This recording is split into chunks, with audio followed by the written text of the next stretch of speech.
ಗುರುರ್ಬ್ರಹ್ಮ ಗುರುರ್ವಿಷ್ಣು ಗುರುರ್ದೇವೋ ಮಹೇಶ್ವರಃ ಗುರು ಸಾಕ್ಷಾತ್ ಪರಬ್ರಹ್ಮ ತಸ್ಮೈ ಶ್ರೀ ಗುರವೇ ನಮಃ.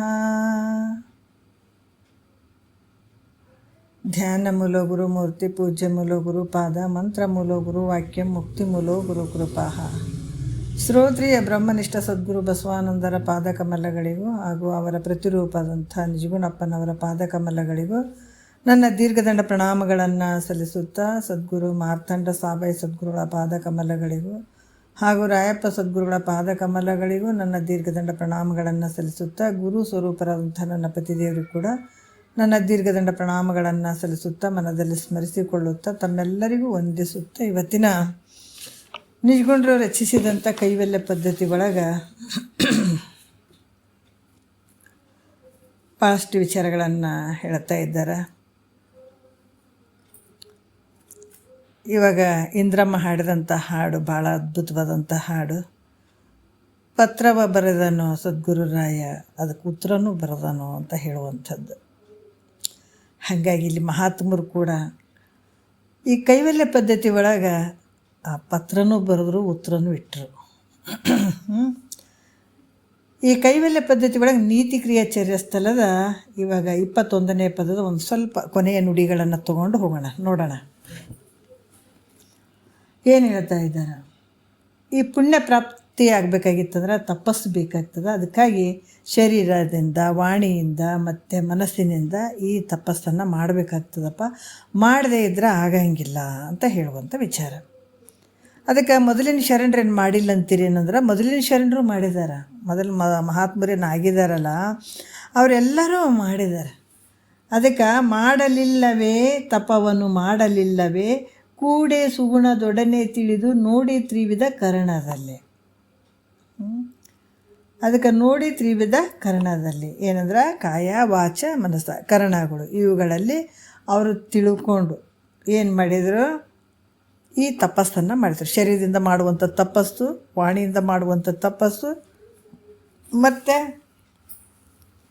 ಮನಸ್ಸಿನಿಂದ ಮಾಡುವಂಥ ತಪಸ್ಸು. ಈ ಕೊನೆಯ ಮನಸ್ಸಿನಿಂದ ಮಾಡುವಂಥ ತಪಸ್ಸಿನಲ್ಲಿ ಕೆಲವು ವಿಚಾರಗಳನ್ನು ಹೇಳ್ತಾ ಇದ್ದಾರೆ. ಏನು 3ನೇ ನುಡಿ ನೋಡ್ರಿ, ಈ ಮನಸ್ಸಿನ ತಪಸ್ಸಿನ ಬಗ್ಗೆ ಹೇಳ್ತಾರೆ.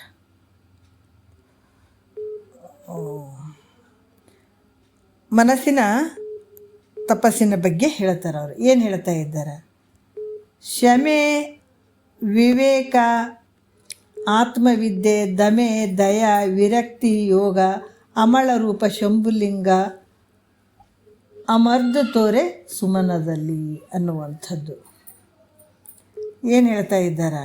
ಈ ಶಮೆ ಅಂತಂದ್ರೆ ಏನು, ಮನೋನಿಗ್ರಹ ಅಂತ ನಿನ್ನೆ ಕೆಲವು ವಿಚಾರಗಳು ಬಂದಿದ್ದಾವೆ.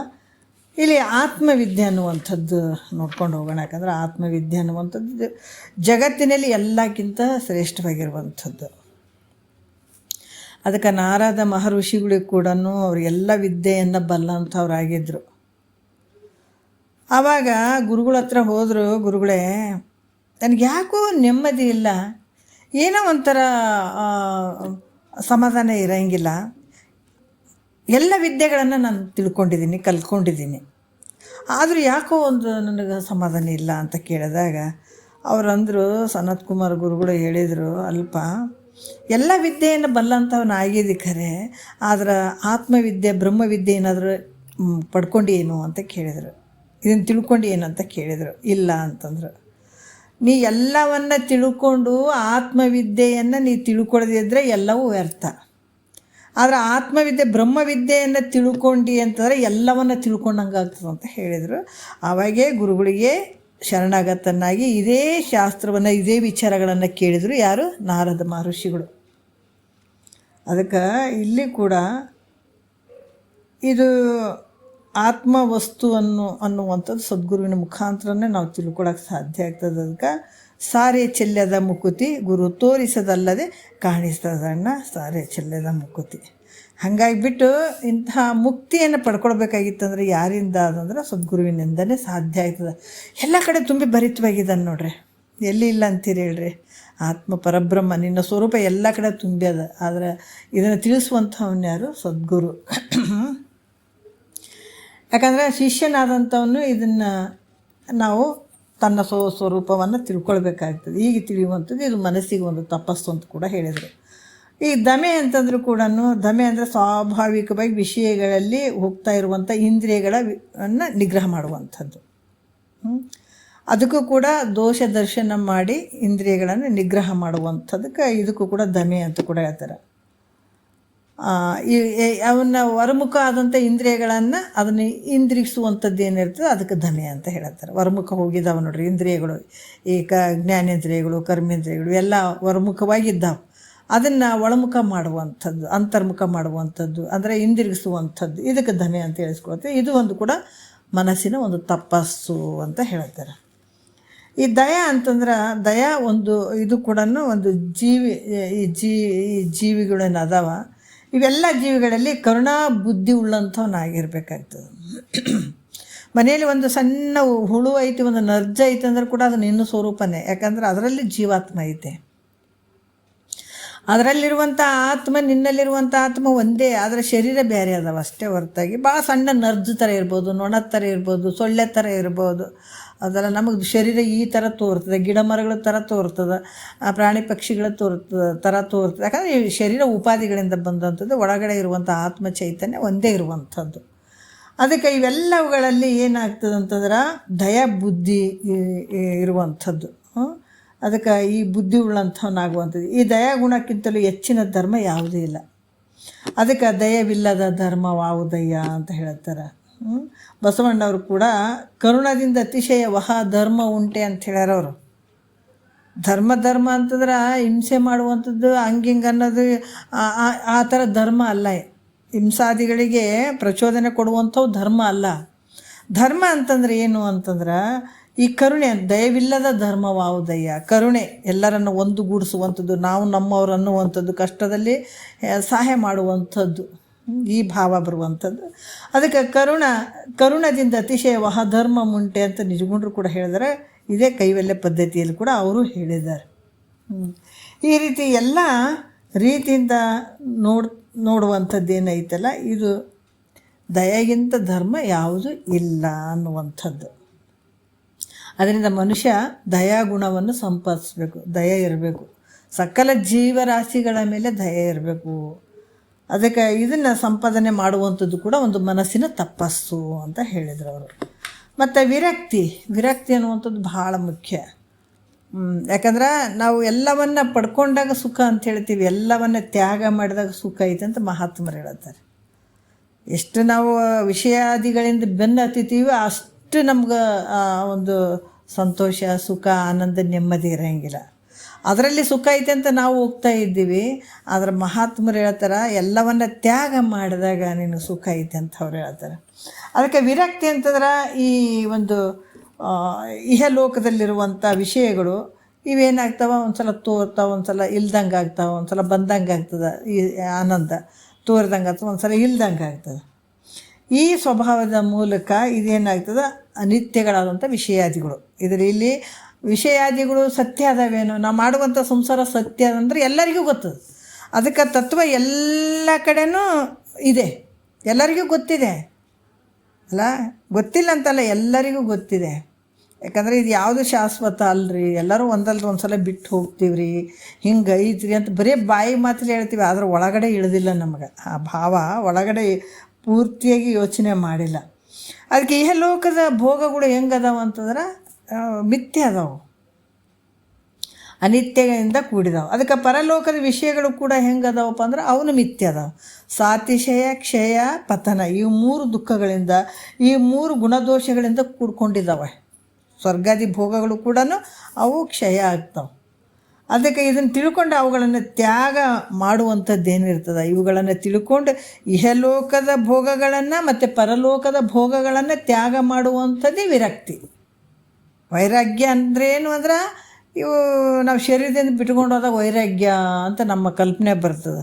ಆದರೆ ಶರೀರದಿಂದ ಅಲ್ಪ, ನಿನ್ನ ಮನಸ್ಸಿನಲ್ಲೇ ಬಿಟ್ಕೊಡುವಂಥದ್ದು ವೈರಾಗ್ಯ. ಅದು ಯಾವಾಗ ಸಂಪೂರ್ಣವಾಗಿ ಅಹಂಕಾರ ಮಮಕಾರ ಇವೆಲ್ಲವುಗಳನ್ನು ತೆಗೆದು ಹಾಕ್ತಾನ ಆತನೇ ವಿರಕ್ತಿ, ಮಹಾವಿರಕ್ತಿ ಆತ.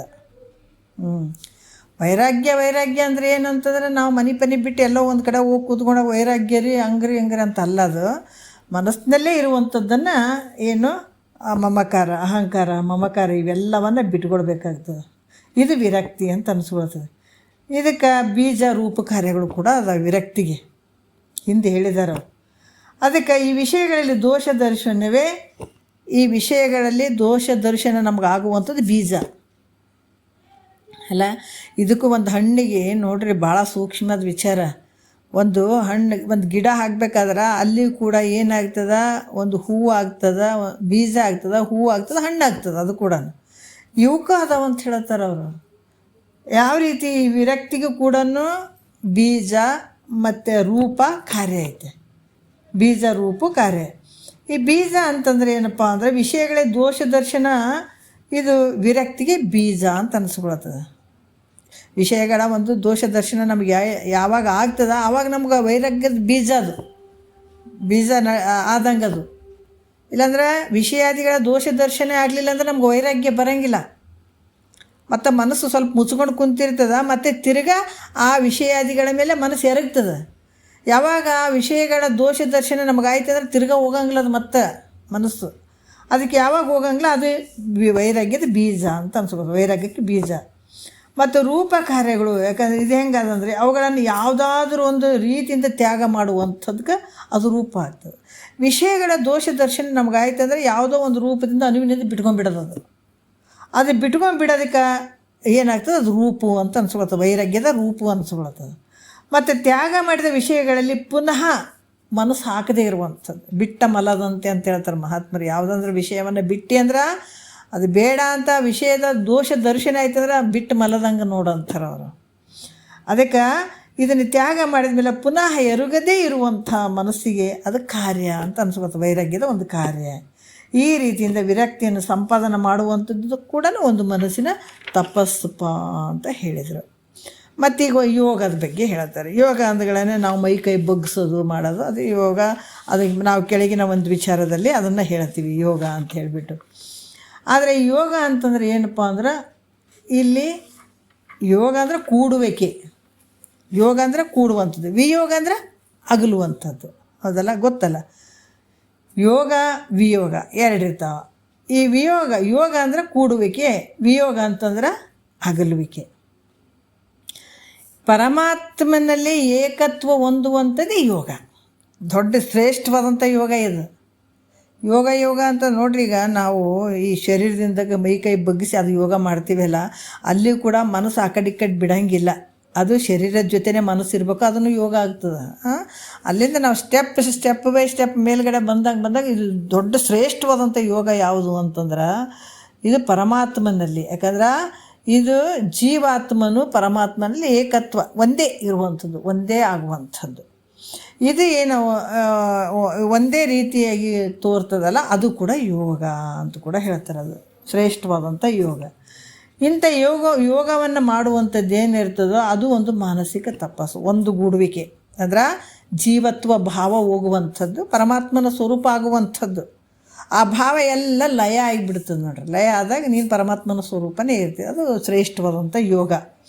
ಇದಕ್ಕೆ ಕೂಡ ಮಾನಸಿಕ ತಪಸ್ಸು ಅಂತ ಕೂಡ ಹೇಳ್ತಾರೆ. ಈ ರೀತಿ ಚಿಂತನೆ ಮಾಡುವಂಥದ್ದು ನೋಡಿರಿ. ಎಲ್ಲರೂ ಹೋಗಿ ಹಿಂಗೆ ಮಾಡ್ಕೊಂಡು ಕುಂದ್ರೆ ಏನಾರು ಅದಾವೇನೋ, ಇವೆಲ್ಲ ನಮ್ಮೊಳಗೆ ನಡೆಯುವಂಥವು ನೋಡಿರಿ. ಇವೆಲ್ಲ ಈ ಥರ ನಮ್ಮ ಮನಸ್ಸು ಬದಲಾವಣೆ. ಅದಕ್ಕೆ ಉಪದೇಶ ಏನಪ್ಪ ಅಂತಂದ್ರೆ ಮನಸ್ಸು ಸಂಸಾರದಲ್ಲಿ ಇದ್ಕೊಂಡು ಒದ್ದಾಡಕತ್ತದಲ್ಲ, ಆ ಮನಸ್ಸನ್ನು ತೆಗೆದು ಗುರುವಾಕ್ಯದ ಕಡೆ ಇಡುವಂಥದ್ದು, ಗುರುವಾಕ್ಯವನ್ನು ಚಿಂತನೆ ಮಾಡುವಂಥದ್ದಕ್ಕೆ ಅದಕ್ಕೆ ಉಪದೇಶ ಅಂತನ್ನುವಂಥದ್ದು. ಅದಕ್ಕೆ ಈ ರೀತಿಯಾಗಿ ಒಂದು ಪರಮಾತ್ಮನು ಪ್ರಕಟ. ಯಾಕಂತಂದ್ರೆ ಈ ಮಾನಸಿಕ ತಪಸ್ಸು ಅಂತ ಹೇಳಿಸ್ಕೊಳ್ತದೆ. ಈ ರೀತಿ ದೋಷರಹಿತನಾದಂತಹ ಪರಮಾತ್ಮನು ಪ್ರಕಟವಾಗಿ ಕಾಣುವಂತೆ ಈ ಒಳ್ಳೆ ಮನಸ್ಸಿನಲ್ಲಿ ತಪಸ್ಸು ಮಾಡಲೇಬೇಕಾಗ್ತದೆ.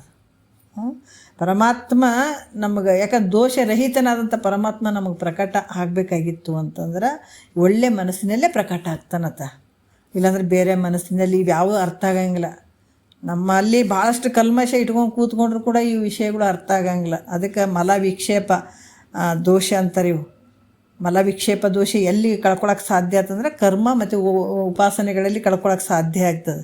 ಮತ್ತು ನಾವು ಕಳ್ಕೊಂಡಿಲ್ಲ ಇಲ್ಲಿ ಬಂದು ಕುಂತೀವಿ ಅಂತ ಅನ್ನಂಗಿಲ್ಲ. ಯಾಕಂದರೆ ಇವತ್ತು ನಿಮಗೆ ಈ ವಿಷಯಗಳು ಸಿಕ್ಕವಂದ್ರೆ ಜನ್ಮ ಜನ್ಮಾಂತರದಲ್ಲಿ ಈ ಮಲವಿಕ್ಷೇಪ ದೋಷ ಹೋಗಿದಾವಂತ ಅರ್ಥ ಮಾಡ್ಕೊಡ್ಬೇಕು. ಈ ಹುಟ್ಟಿನಿಂದ ಇಲ್ಲಿ ಮಠ ಇವು ಯಾವಾಗ ಈ ವಿಚಾರಗಳು ಕಿವಿಗೆ ಬೀಳೋ ತನ ನಮ್ಗೆ ಮಲದೋಷ ವಿಕ್ಷೇಪ ದೋಷ ಹೋದ ನಂತರನೇ ಈ ವಿಚಾರಗಳು ನಮ್ಗೆ ಕಿವಿಗೆ ಬೀಳ್ತಾ ಇದ್ದಾವ. ಈ ವಿಚಾರದಿಂದ ನಮ್ಗೆ ಸ್ವಲ್ಪ ಅರ್ಥ ಆಗ್ತದೆ ಅಂತ ತಿಳ್ಕೊಬೇಕು. ಮತ್ತು ಇದನ್ನು ಬಿಟ್ಟು ಮತ್ತೆ ನಾವು ಮಲವಿಕ್ಷೇಪ ತೊಳ್ಕೊಬೇಕಂತ ಹೇಳ್ಬಿಟ್ಟು ಮತ್ತು ಕರ್ಮಕ್ಕೆ ಉಪಾಸನೆಗೆ ಹೋಗಬಾರ್ದು. ಅದನ್ನೆಲ್ಲ ಇಲ್ಲಿ ಮಾಡಬೇಕಾಗ್ತದೆ. ಕರ್ಮಕ್ಕೆ ಮತ್ತೆ ಹೋಗಬಾರ್ದು. ಒಳ್ಳೆ ಉಪಾಸನೆ ಅಂದರೆ ನಿಜ ಭಕ್ತಿ ಇರಬೇಕಾಗ್ತದೆ.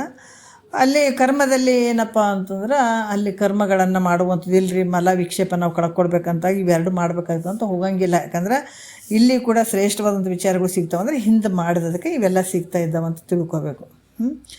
ಈ ರೀತಿ ಒಳ್ಳೆಯ ಮನಸ್ಸಿನಲ್ಲಿ ತಪಸ್ಸು ಮಾಡ್ತಾ ಇದ್ದ ನೋಡ್ರಿ. ಅದಕ್ಕೆ ಈ ರೀತಿಯಾಗಿ ಮಾಡಲಿಕ್ಕೆ ಇಲ್ಲವೇ ಉಂಟು. ಒಳ್ಳೆಯ ಮನಸ್ಸಿನಲ್ಲೇ ಈ ಒಂದು ಪರಮಾತ್ಮ ಪ್ರಕಟ ಆಗ್ತಾನೆ. ಈ ರೀತಿ ಮಹಾತ್ಮರು ಕೂಡ ಮಾಡ್ಕೊಂಡಿದ್ದಾರೆ ಇದನ್ನು, ಅಥವಾ ಹಿಂದಿನವರು ಕೂಡ ತಪಸ್ಸು ಈ ರೀತಿಯೇ ಮಾಡ್ಕೊಂಡಿದ್ದಾರ ಅಂತ ಹೇಳ್ತಾರೆ. ಅದಕ್ಕಾಗಿ ನೀನು ಹಿಂಗೆ ಮಾಡಿಕೊಂಡಾಗೆ ಅಂತ ಪರಮಾತ್ಮನನ್ನು ನೀನು ನೋಡೋಕ್ಕೆ ಸಾಧ್ಯ ಆಗ್ತದೆ, ಕಾಣೋಕ್ಕೆ ಸಾಧ್ಯ ಆಗ್ತದಪ್ಪ ಅಂತ ಹೇಳ್ತಾ ಇದ್ದಾರೆ ಅವರು. ಅದಕ್ಕೆ ಇನ್ನು ಭಕ್ತನಾದಂಥವನು ಪರಮಾತ್ಮನನ್ನು ಕುರಿತು ಅಪ್ಪ ಕೇಳಿಬಿಟ್ನಪ್ಪ, ಎಲ್ಲನೂ ಕೇಳಿಬಿಟ್ಟೆ, ಆದರೂ ಕೂಡ ನನಗೆ ಭಕ್ತಿ ಜ್ಞಾನ ವೈರಾಗ್ಯ ಇವು ಮೂರು ಕೊಟ್ಟುಬಿಡಪ್ಪ ಅಂತ ಕೇಳ್ಕೊಳ್ತಾ ಇದ್ದಾನೆ. ಪರಿಯಾಗಿ ಕೇಳ್ತಾನೆ ನೋಡ್ರಿ ಪರಮಾತ್ಮನಲ್ಲಿ ಭಗವಂತ. ಹೌದು, ಕೇಳಬೇಕು. ಎಂಥದನ್ನು ಕೇಳಬೇಕು? ಇದು ಯಾವಾಗಲೂ ಇರುವಂಥ ಆನಂದವನ್ನು ಕೇಳಬೇಕಾಗ್ತದೆ. ಅದಕ್ಕೆ ಭಕ್ತನಾದಂಥವನು ಪರಮಾತ್ಮನನ್ನು ಕುರಿತು ಭಕ್ತಿ ಜ್ಞಾನ ವೈರಾಗ್ಯವನ್ನು ಕೊಡು ಅಂತ ಕೇಳ್ಕೊಂಡಿದ್ದಾರೆ ಈ ಮುಂದಿನ ಪದ್ಯದಲ್ಲಿ. ಯಾಕಂದರೆ ಈ ಭಾವ ಏನಾದರೂ ಬಂತು ನಮಗೇನಾದರೂ ನಮಗೆ ಈಗ ಎಲ್ರಿಗೂ ಅರ್ಥ ಆಗ್ತದೆ, ನಿಮ್ಗೆ ಎಲ್ರಿಗೂ ಗೊತ್ತಾಗ್ತದೆ ನಮ್ಮ ಭಾವನೆಗಳು ಹೆಂಗಿದ್ವು, ಹೆಂಗದಾವ ಅಂತ ಹೇಳಿಬಿಟ್ಟು. ಏನಾದರೂ ಭಗವಂತ ನಮ್ಗೆ ಯಾವುದು ವಿಷಯಾದಿಗಳು ಸಂಪತ್ತು ಸುಖ ಸಂಪತ್ತು ಇಹಲೋಕದ ಭೋಗ ಭಾಗ್ಯಾದಿಗಳು ನಮಗೆ ಬೇಡಪ್ಪ, ಏನೇ ಆಗಲಿ ಭಗವಂತ ನೀನು ನನಗೆ ಬೇಕು, ಆದ್ರೆ ಇಂಥ ಆನಂದ ಸುಖ ಈ ಮುಕ್ತಿ ಅನ್ನುವಂಥದ್ದನ್ನು ನನಗೆ ಕೊಟ್ಟುಬಿಡು, ಈ ಜನ್ಮಗಳು ಸಾಕು ಅನ್ನುವಂಥದ್ದು ಏನಾದರೂ ಭಾವ ನಮ್ಮಗಳಲ್ಲಿ ಬಂದಿತ್ತು ಅಂದ್ರೆ ಭಾಳ ಧನ್ಯರಂತ ಅಂದ್ಕೊಳ್ಬೇಕಾಗ್ತದೆ. ಬಂದಿಲ್ಲ ಅಂತಲ್ಲ, ಬಂದಿರ್ತದೆ ಕೆಲವರಿಗೆಲ್ಲ. ಇಂಥ ಭಕ್ತನಾದಂಥವ್ನು ಪರಮಾತ್ಮನನ್ನು ಕುರಿತು ನನಗೆ ಭಕ್ತಿ ಜ್ಞಾನ ಮತ್ತು ವೈರಾಗ್ಯ ಕೊಡು ಅಂತ ಕೇಳ್ಕೊಳ್ತಾ ಇದ್ದಾನೆ. ಏನು ಕೇಳ್ತಾ ಇದ್ದಾನೆ? ನಾವು 22ನೇ ಪದ ನೋಡೋಣ. ಕರುಣಿಸು ಎನಗಿದ್ದನೆ ಬೇಡುವೆನು ಅಭಾವ ಬೇರೊಂದು ವರವನ್ನೊಲ್ಲೆನು ಮುಕ್ತಿ ದೊರೆವ ಸಾಧನವ ಅಂತ ಕೇಳ್ತಾ ಇದ್ದಾರೆ ನೋಡ್ರಿ. ಮಹಾತ್ಮರು ಎಂಥ ವಿಚಾರವನ್ನು ಕೇಳ್ತಾ ಇದ್ದಾರಪ್ಪ. ಇನ್ನು ಕರುಣೆ ಇರಲಿ ಎನಗಿದ್ದಾನೆ, ನಾನು ಕರುಣಿಸು ಎನಗಿದ್ದಾನೆ, ನನಗೆ ಕರುಣೆ ಮಾಡು, ನನಗೆ ಇದ್ದಾನೆ, ಏನು ಬೇಡುವೆನು ಅಭಾವ, ನಾನು ಕೇಳ್ಕೊಳ್ತಾ ಇದ್ದೀನಿ ನಿನಗೆ. ಅಭಾವ ಅಂದರೆ ಜನನ ಮರಣ ರಹಿತನಾದಂಥ ಪರಮಾತ್ಮನೇ, ನನಗೆ ಬೇರೆ ವರ ನನಗೇನು ಬೇಡ. ಜನ್ಮದಲ್ಲಿ ಅದು ಇದೆಲ್ಲ ಕೇಳ್ಕೊತ ಬಂದೀನಿ, ಯಾವ ಶಾಶ್ವತ ಅಲ್ಲ ಅಂತ ನನಗೆ ಗೊತ್ತದ. ಅದರಿಂದನೇ ದುಃಖ ಆದಂತ ನನಗೆ ಇವಾಗ ಗೊತ್ತಾಗ್ಯದ. ಅದಕ್ಕೆ ನಾನು ಒಂದೇ ಕೇಳ್ತೀನಪ್ಪ, ಮುಕ್ತಿ ನನಗೆ ಆಗಬೇಕಾಗಿತ್ತು ಅಂತಂದ್ರೆ ಅದಕ್ಕೆ ಸಾಧನೆ ಏನದ ನನಗೆ ಹೇಳ ಮೊದಲ. ಅದಕ್ಕೆ ಮೈತ್ರಿ ದೇವಿ ಇದನ್ನೇ ಕೇಳಿದಳು. ಸ್ಮೃತಿ ಮಾತ್ರದಿಂದ ಸಂಸ್ಕೃತಿ ಬಂದವಳಿದು ಸನ್ನುತ ನಿಜ ಸುಖದೊಳ ನಿರುತಿರ್ಪೈತಕ್ಕಿದೆ ಮತ್ತು ಅನ್ಯವಿಲ್ಲೆಂದ ನಿಪ ಸದ್ಗತಿಯೇ ಪೇಳೆನೆಗೆ ಅಮಳಾತ್ಮ ಅಂತ ಕೇಳಿದಳಗೆ. ಇಲ್ಲಿ ಕೂಡ ನನಗೆ ಅದು ಇದು ಬೇಡಪ್ಪ, ಏನು ಬೇಡ ತಂದೆ, ಆದ್ರೆ ನಾನು ಕೇಳುವಂಥದ್ದೇನು ಮುಕ್ತಿ ಪಡ್ಕೊಳ್ಬೇಕಾದ್ರೆ ಅದನ್ನು ಯಾವ ರೀತಿ ಪಡ್ಕೊಳ್ಬೇಕು, ಅದಕ್ಕೆ ಸಾಧನಗಳೇನು ಅದನ್ನು ನನಗೆ ಹೇಳ್ರಿ ಪರಮಾತ್ಮ. ನೀನು ತಪಸ್ಸು ಮಾಡಂತ ಹೇಳಿದ ಖರೆ. ಈಗ ಹಿಂದಿನ ವಿಚಾರಗಳಲ್ಲಿ ಏನು ನೋಡಪ್ಪ, ಮಾಡಲಿಲ್ಲವೇ ತಪವನ್ನು ಮಾಡಲಿಲ್ಲವೇ ಅಂತ ಮಹಾತ್ಮರು ಹಿಂಗೆ ಮಾಡ್ಕೊಂಡು ಬಂದಾರಪ್ಪ, ನೀನು ಹಿಂಗೆ ಮಾಡಂತ ಹೇಳಕತ್ತಿದ್ದಿ ಖರೇನೆ.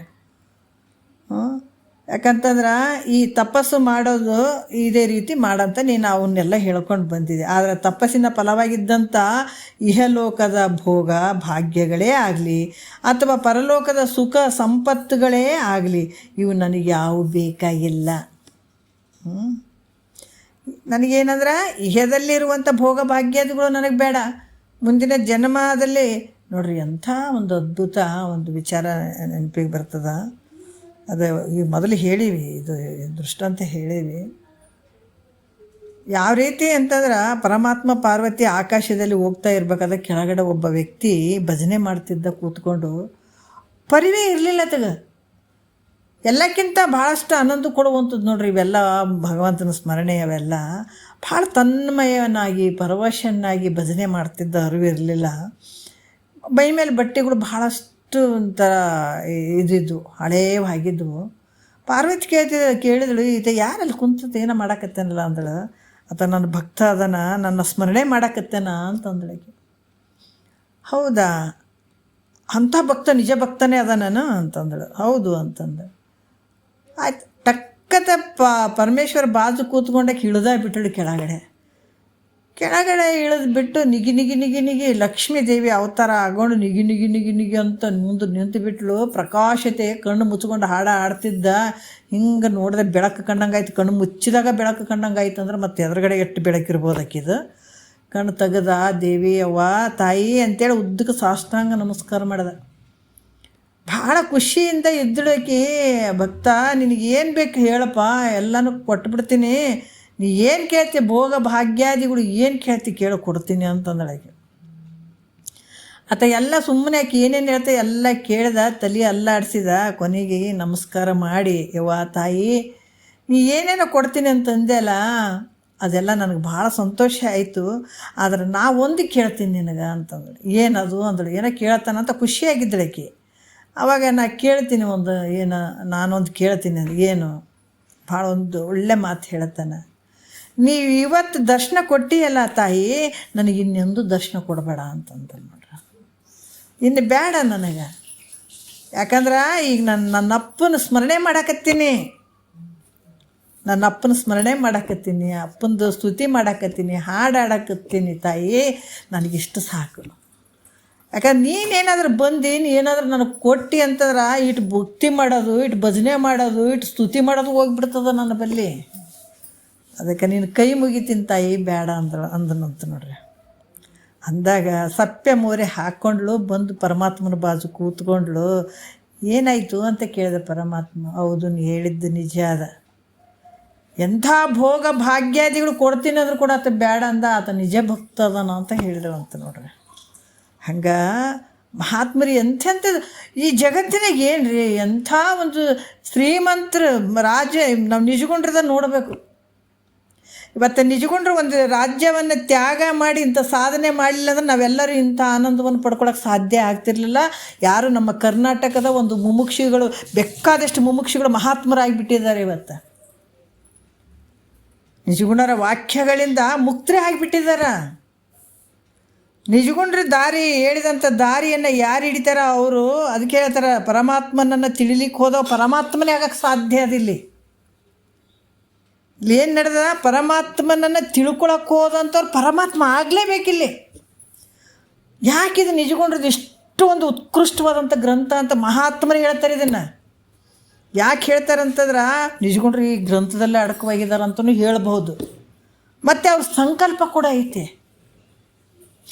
ಯಾರು ಈ ಗ್ರಂಥವನ್ನು ಭಾಳಷ್ಟು ಇಷ್ಟಪಟ್ಟು ಒಲುಮೆಯಿಂದ ಯಾರು ಹೇಳ್ತಾರ ಅವ್ರಿಗೆ ಮುಕ್ತರ ಆಗಲೇಬೇಕು ಅನ್ನುವಂಥದ್ದು ಒಂದು ಸಂಕಲ್ಪ ಇದೆ ನಿಜಗುಂಡ್ರ ಶಾಸ್ತ್ರದಲ್ಲಿ. ಮತ್ತು ಅಂಥ ರಾಜ್ಯ ಮಾಡುವಂಥ ರಾಜ್ಯಭಾರ ಮಾಡುವಂಥ ರಾಜ ಅವ್ರಿಗೆ ಏನು ಕಡಿಮೆ ಇತ್ತು. ಒಂದು ಸುಂದರವಾದಂಥ ಮಗು, ಸುಂದರವಾದಂಥ ಹೆಂಡತಿ ಇದ್ದಳು. ಆದರೂ ಕೂಡ ಅದನ್ನು ಧಿಕ್ಕರಿಸಿದ್ರು. ಯಾಕೆ ಆ ಮೋಹದಲ್ಲಿ ಬಿದ್ದುಬಿಟ್ಟೆ ಅಂದರೆ ಇದನ್ನು ಕಳ್ಕೊಂಡು ಬಿಡ್ತೀನಿ ನಾನು. ಜನ್ಮ ಸಾರ್ಥಕ ಮಾಡ್ಕೊಳ್ಬೇಕು. ರಾಜನಾಗಿ ಬಂದಂಥದ್ದು ಇದು ಮಾಯೆ, ನನಗಿಷ್ಟು ಅಧಿಕಾರ ಬಂದಂಥದ್ದು ಇದು ಮಾಯೆ, ಹೆಂಡತಿ ಮಕ್ಕಳು ಚೆನ್ನಾಗಿ ಕೊಟ್ಟಿದ್ದಾನೆ ಪರಮಾತ್ಮ ಇದು ನನ್ನ ಮಾಯೆ, ರಾಜ್ಯದ ವೈಭೋಗ ನನಗೆ ಸಿಕ್ಕಿದೆ ಇದು ಮಾಯೆ, ನನ್ನನ್ನು ದಾರಿ ತಪ್ಸಕ್ಕೆ ಬಂದಂಥವು ಅಂತ ರಾಜ್ಯವನ್ನು ತ್ಯಾಗ ಮಾಡಿಬಿಟ್ರು ನೋಡಿ. ಮಾಡಿಬಿಟ್ಟು ಯಾವಾಗ ಅವರಿಗೆ ಸಿಡಿ ಆಗ್ತಿತ್ತು ಮನೆಯಲ್ಲಿ, ಆ ವೈಭೋಗದ ಜೀವನ ನೋಡಿದ್ರೆ ಅವ್ರಿಗೆ ಸಿಡಿ ಆಯಿತು. ಯಾವಾಗ ಶಂಭುಲಿಂಗ ಗುರುಗಳು ಬಂದರು, ಹೆಂಡ್ತಿನ ಬಿಡಂಗಿಲ್ಲ ಅಂದಳು. ನನ್ನ ಗಂಟೆಗೆ ನಾನು ಬಿಡಂಗಿಲ್ಲ, ಯಾಕಂದ್ರೆ ಗಂಡ ಮನ್ಯಾಗ ಗಂಡಗೆ ಹೆಂಡತಿ ಇದ್ದಳು ತಾಯಿ ಇದ್ದಳು ಅಂದ್ರೆ ತಾಯಿ ಅಪ್ಪಣೆ ಯಾರು ತೊಗೊಳ್ಬೇಕು. ಈಗ ಒಬ್ಬ ವ್ಯಕ್ತಿ ಸನ್ಯಾಸಿ ಆಗಬೇಕಾಗಿತ್ತಂದ್ರೆ ತಾಯಿನೇ ಇದ್ದಾಳ ಅಂತಂದ್ರೆ ಕೂಡ ತಾಯಿ ಅಪ್ಪಣೆ ತೊಗೊಳ್ಬೇಕು. ಅಥವಾ ಹೆಂಡತಿ ಇದ್ದಾಳ ಅಂತಂದ್ರೆ ಹೆಂಡತಿ ಅಪ್ಪಣೆ ತೊಗೊಳ್ಬೇಕಾಗ್ತದೆ, ಒಪ್ಪಿಗೆ ತೊಗೊಳ್ಬೇಕು. ಆಕೆ ಅಂದಳು, ನಿನ್ನ ಬಿಟ್ಟು ನನಗೆ ಇರೋಕ್ಕಾಗಲ್ಲ, ನನಗೊಬ್ಬಕ್ಕಿಗೆ ಅದೇನು ಈ ರಾಜ್ಯಭಾರ ಮಾಡಬೇಕು, ಸಂಸಾರ ನೋಡಬೇಕು, ಮಗುವಿನ ಸಾಕಬೇಕು ಅಂತ. ಯಾಕೆ ನಿನಗಿಲ್ಲೇನೋ ಅಂದಳು ಆಕೆ. ಇಬ್ಬರು ಸಂಸಾರ ಮಾಡೋದೈತೆ, ಇಬ್ಬರು ಮಗುವನ್ನ ಜೋಪಾನ ಮಾಡೋದೈತೆ, ರಾಜ್ಯಭಾರ ಇಬ್ಬರು ಮಾಡೋದೈತೆ. ನೀವು ಅಲ್ಲಿ ಹೋಗ್ತೀರಿ, ನಾನು ಒಬ್ಳಿಗೆ ಐತೀನಿ, ಇದು ಬರೆದಿಟ್ಟದನ. ನಾನು ಮಾಡೋಂಗಿಲ್ಲ, ನಾನು ಬಂದರೆ ನಿನ್ನ ಜೊತೆನೇ ಬರ್ತೀನಿ, ನನಗೂ ಬೇಕಾಗಿಲ್ಲ ಈ ಸಂಸಾರ, ಇಲ್ಲಾಂದ್ರೆ ನೀವು ಹೋಗೋದು ಬೇಡ ಅಂತ ತುಂಬ ಹಠ ಮಾಡಿದಳಕಿ. ನನಗೆ ಬಿಟ್ಟುಬಿಡು, ನನಗೆ ದಯವಿಟ್ಟು ನೀ ಬಿಟ್ಟುಬಿಡು, ನಿಮ್ಮ ತಮ್ಮಂದ್ರನ್ನ ಕರ್ಕೊಂಡು ಮಗುವನ್ನ ಕರ್ಕೊಂಡು ನೀ ರಾಜ್ಯಭಾರ ಮಾಡು ಅಂತ ಎಷ್ಟು ಹೇಳಿದ್ರು ಕೇಳಲಿಲ್ಲ. ಭಾಳ ಒದ್ದಾಟಾಯಿತು ನಿಜಗುಂಡ್ರಿಗೆ. ಸಂಸಾರದಲ್ಲಿ ಕೂಡ ಅವರಿಗೆ ತುಂಬಾ ತೊಂದರೆ ಆಯಿತು ಅಂತ ಹೋಗಿ ಗುರುಗಳ ಮುಂದೆ ಹೇಳೋಕೋತಿದ್ರು, ನನಗೆ ಭಾಳಷ್ಟು ಹಿಂಗೆ ಆಗ್ತಾಯಿದೆ ಮನೆಯಲ್ಲಿ. ಆದರೂ ಒಂದು ಸಲ ಕೊನೆಯ ಸಂದರ್ಭದಲ್ಲಿ ಗುರುಗಳು ಬಂದರು ಅವ್ರ ಮನೆಗೆ. ಬಂದುಬಿಟ್ಟು ಹೇಳಿದರು, ಭಾಳಷ್ಟು ತಿಳಿಸಿ ಹೇಳಿದರು ಹೆಂಡತಿಗೆ, ನಿಜಗುಂಡ್ರ ಹೆಂಡತಿಗೆ ತಿಳಿಸಿ ಹೇಳಿದ್ರು, ವಾ ತಾಯಿ, ನಿನ್ನ ಮಗನಿಗೆ ಒಬ್ಬನೇ ತಂದೆ ಅಲ್ಲ, ನಿಜಗುಂಡ್ರು ಜಗತ್ತಿಗೆ ತಂದೆ ಆಗ್ತಾರಮ್ಮ. ಈ ಒಲುಮೆಯಿಂದ ಕಳಿಸಿಕೊಟ್ಟು ಅಂದರೆ ಎಷ್ಟೋ ಜನ ಮುಮುಕ್ಷಗಳು ಉದ್ಧಾರ ಆಗ್ತಾರೆ ತಾಯಿ ಅಂತ ಎಷ್ಟು ಹೇಳಿದ್ರು ಆಕೆ ಕೇಳಲಿಲ್ಲ. ಆದರೂ ಕೂಡ ಗುರುಗಳಿಗೆ ನಮಸ್ಕಾರ ಮಾಡಬೇಕಲ್ಲ. ನೋಡ್ರಿ, ಗುರುವಿನಲ್ಲಿ ಎಷ್ಟು ತಾಕತ್ತಿರ್ತದೆ, ಶಕ್ತಿ ಇರ್ತದೆ ಅನ್ನೋದಕ್ಕೆ ಅದು ಅನುಭವಿಸ್ತರಿಗೆ ಗೊತ್ತು. ಯಾರನ್ನ ಈಗ ಅವಾಗ ಮಾಡಿದ್ರಿ ನಿಜಗುಂಡ್ರಿಗೆ ಗುರುಗಳು ಅಂತ ಆಶೀರ್ವಾದ, ಈಗಿಲ್ರಿ ಅಂತ ಅನ್ನಂಗಿಲ್ಲ, ಅಂಥ ಗುರುಗಳೂ ಅದಾರ ಈಗ, ಇಲ್ಲ ಅಂತಲ್ಲ. ಆದ್ರೆ ನಮ್ಗೆ ಅಂಥವೆಲ್ಲ ಅನುಭವ ಬರಬೇಕಾಗಿತ್ತಂದ್ರೆ ನಮ್ಮ ನಡೆ ನುಡಿ ಶುದ್ಧ ಇರಬೇಕು. ಖಂಡಿತ ಅನುಭವಗಳಾಗ್ತವೆ, ಇಲ್ಲಂತಿಲ್ಲ. ರಾಮಕೃಷ್ಣ ಪರಮಹಂಸರು ತಲೆ ಮೇಲೆ ಕಾಲಿಟ್ಟರು, ಎಡಗಾಲಿಟ್ಟರು, ಇಡೀ ಬ್ರಹ್ಮಾಂಡನೇ ತೋರಿತು. ವಿವೇಕಾನಂದರಿಗೆ ಭಗವಂತನ ಇರುವಿಕೆ ಗೊತ್ತಾಯಿತು. ಆದ್ರೆ ಆವಾಗ ವಿವೇಕಾನಂದರಿಗೆ ಇರುವಿಕೆ ಗೊತ್ತಾಯಿತು, ನಮಗೆ ಗೊತ್ತಾಗಂಗಿಲ್ಲ ಅಂತ ಅಂದ್ಕೊಳ್ಬೇಡ್ರಿ. ನಮ್ಮದು ಮನಸ್ಸು ಎಷ್ಟು ಪರಿಶುದ್ಧ ಆಗ್ತಾ ಆಗ್ತಾ ಆಗ್ತಾ ಆಗ್ತಾ ಹೋಗ್ತದೆ, ಖಂಡಿತ ಎಲ್ಲ ಅನುಭವಗಳು ನಮಗೂ ಆಗ್ತಾವೆ. ಆವಾಗಿದ್ದಂಥ ವಿವೇಕಾನಂದರು ಈಗೂ ಅದಾರ, ಅವಾಗಿದ್ದಂಥ ರಾಮಕೃಷ್ಣ ಪರಮಹಂಸರು ಈಗೂ ಇದ್ದಾರೆ, ಇಲ್ಲ ಅಂತ ಅಲ್ಲ. ಆದರೆ ನಾವು ತಿಳ್ಕೊಳ್ಬೇಕು, ಗೊತ್ತಾಗಬೇಕು, ಆ ಸಾಧನೆ ಒಳಗಿರಬೇಕು. ನೋಡ್ರಿ, ಆವಾಗ ಗುರುಗಳು ಬಂದರು, ಶಂಭುಲಿಂಗ ಗುರುಗಳು ಬಂದರು. ಆಕೆ ನಮಸ್ಕಾರ ಮಾಡೋಕ್ಕೆ ಹೋದಳು. ತಾಯಿ ಆನಂದವಾಗಿರು ತಾಯಿ, ನಿನ್ನ ಗಂಡ ಜಗತ್ತಿಗೆ ಭಾಳಷ್ಟು ಉಪಕಾರ ಮಾಡಬೇಕಾಗ್ಯದ, ನಿನ್ನ ಗಂಡನಿಂದ ಉಪಕಾರ ಆಗಬೇಕಾಗ್ಯದ ಜಗತ್ತಿಗೆ ಅಂತ ಪಾಪ ನಮಸ್ಕಾರ ಮಾಡೋಕ್ಕೆ ಹೋದಾಗ ಆಶೀರ್ವಾದ ಮಾಡಿದ್ರು. ನೋಡ್ರಿ, ಅವರು ನಿನ್ನ ಮನಸ್ಸು ಸಮಾಧಾನ ಆಗಲಿ, ದುಃಖದಿಂದ ನೆಮ್ಮದಿ ಕಾಣಲಿ ನಿನ್ನ ಮನಸ್ಸು ಅಂತ ಅವರು ಒಂದು ಮನಸ್ಸಿನಲ್ಲಿ ಅಂದ್ಕೊಂಡು ಆಶೀರ್ವಾದ ತಲೆ ಮೇಲೆ ಕೈ ಇಟ್ಟರು, ಆಶೀರ್ವಾದ ಮಾಡಿದರು. ಆಕೆ ನಮಸ್ಕಾರ ಮಾಡಿ ಹತ್ಕೋಂತ ಗುರುಗಳ ಪಾದಕ್ಕೆ ನಮಸ್ಕಾರ ಮಾಡಬೇಕಾದಾಗ ಅವಾಗ ನಕ್ಕಂತ ಮುಖ ಎತ್ತಿದಳಂತ. ಎಂಥ ಶಕ್ತಿ ಇರೋದು ಬೇಡ. ಅವಾಗ ಹೇಳಿದಳು, ಅಪ್ಪ ನಿಮ್ಮ ಆಶೀರ್ವಾದ ದೊಡ್ಡದು, ಇವಾಗ ನನ್ನ ಮನಸ್ಸಿಗೆ ಏನು ಅನ್ನಿಸ್ತಾ ಇಲ್ಲ, ನನ್ನ ಗಂಡ ಹೋಗಲಿ, ಅವರು ಜಗತ್ತಿನ ಉದ್ಧಾರ ಮಾಡಲಿ ಅಂತನ್ನುವಂಥ ಮಾತು ಒಪ್ಪಿಗೆ ಕೊಟ್ಟಳಂತ. ಅವಾಗ ಅದನ್ನೆಲ್ಲ ಕೇಳಿದಾಗ ನಿಜಗುಂಡ್ರಿಗೆ ಕೂಡ ಭಾಳ ಖುಷಿಯಾಯಿತು. ಬಂದರು, ಶಂಭುಲಿಂಗನ ಬೆಟ್ಟಕ್ಕೆ ಬಂದರು, ಅಲ್ಲಿ ಉಳ್ಕೊಂಡ್ರು.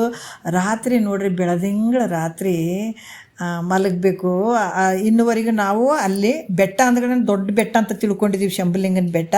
ಅದು ಬೆಟ್ಟ ಸ್ವಲ್ಪ ಐತೆ, ಅದು ಅಷ್ಟೇ, ಕೆಳಗಡೆನೇ ಮಂಟಪ ಮಾಡಿದ್ದಾರೆ.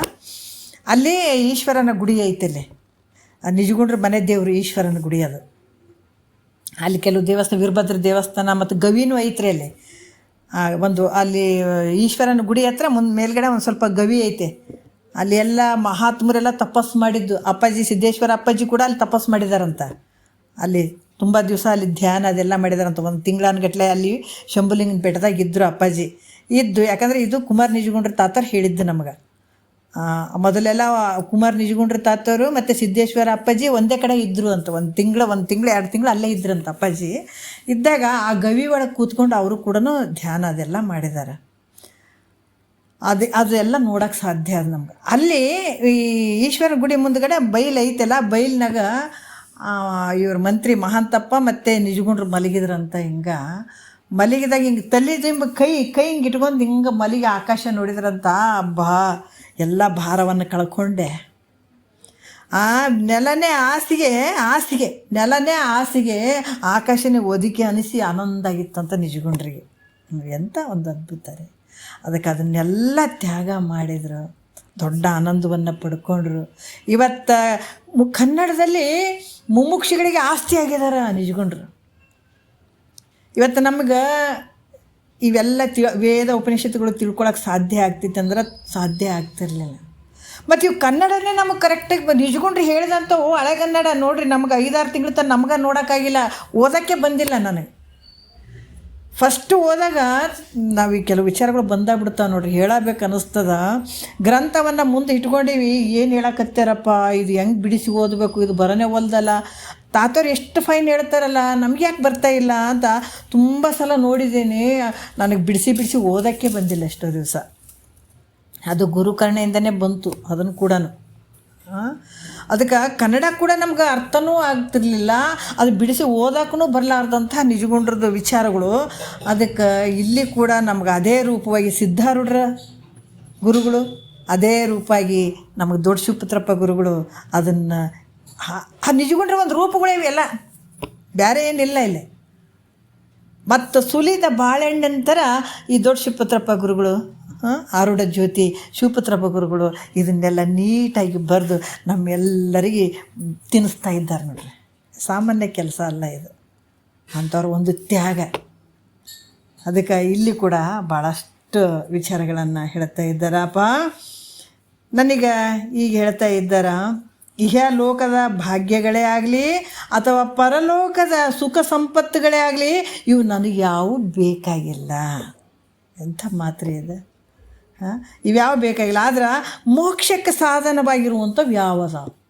ನನಗೆ ಮೋಕ್ಷ ಬೇಕು, ಅದಕ್ಕೆ ಸಾಧನ ಬೇಕಲ್ಲ.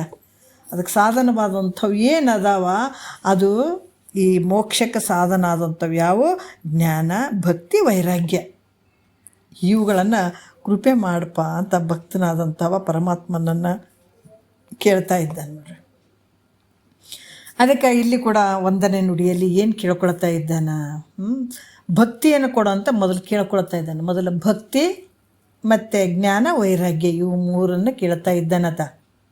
ನಾವು ಯಾವತ್ತರ ಕೇಳಿವೇನು ಇದನ್ನು? ದೇವ್ರ ಹತ್ರ ಹೋಗಿ ನಮ್ಗೆ ಜ್ಞಾನ ವೈರಾಗ್ಯ, ನಮಗೆ ಜ್ಞಾನನೇ ಕೊಡಪ್ಪ ಅಂತ ಒಂದು ವೇಳೆ ನಾವೆಲ್ಲ ನಮ್ಮ ಅದ್ರಾಗ ಇಷ್ಟೆಲ್ಲ ನಾವು ಕೇಳ್ತಾ ಇದ್ದೀವಲ್ಲ, ಎಲ್ಲಾದರೂ ಇದು ಶಾಸ್ತ್ರ ಕೇಳೋದಕ್ಕಿಂತ ಮುಂಚೆ ಹೋಗಿ ದೇವ್ರ ಹತ್ರ ನನಗೆ ಏನು ಬೇಡಪ್ಪ, ನಿನ್ನ ಆಶೀರ್ವಾದ ಒಂದೇ ಇರಲಿ, ನನಗೆ ಜ್ಞಾನ ಕೊಟ್ಟು ಬಿಡಪ್ಪ, ನನಗೆ ಭಕ್ತಿ ಕೊಟ್ಟು ಬಿಡಪ್ಪ, ನನಗೆ ವೈರಾಗ್ಯ ಕೊಟ್ಟು ಬಿಡಪ್ಪ ಅಂತ ನಾವು ಯಾವತ್ತಾದ್ರೂ ಒಂಥರ ಕೇಳಿವೇನ? ಇಲ್ಲಲ್ಲ. ಒಂದು ವೇಳೆ ಕೇಳಿದ್ವಿ ಅಂತ ಅಂದ್ಕೊಂಡ್ರೆ ನಾವು ಹಿಂದಿನ ಸಂಸ್ಕಾರ ನಮ್ಗೆ ಭಾಳ ಚಂದ, ನಿಷ್ಕಾಮದ ಪುಣ್ಯದ ಬಲ ಜಾಸ್ತಿ ಅದ. ನಮ್ಗೆ ಗೊತ್ತಿರ್ತೀನಿ ಶಾಸ್ತ್ರ ಕೇಳದೆ ಇದ್ದರೂ ಕೂಡ ನಾವು ಹೋಗಿ ದೇವ್ರ ಹತ್ರ ಹೋಗಿ ನನಗೆ ಜ್ಞಾನ ಕೊಡಪ್ಪ, ನನಗೆ ಮುಕ್ತಿ ಕೊಡಪ್ಪ, ಅಥವಾ ನನಗೆ ವೈರಾಗ್ಯ ಕೊಡಪ್ಪ ಅಂತ ನಾವು ಬೇಡ್ಕೊಂಡದ್ದು ನಾನು ಹಿಂದಿನ ಜನ್ಮದ ಪುಣ್ಯ ಅಂತ ನಾವು ಬೆನ್ನು ಚಪ್ಪರಿಸ್ಕೊಂಡ್ಬಿಡೋಣ.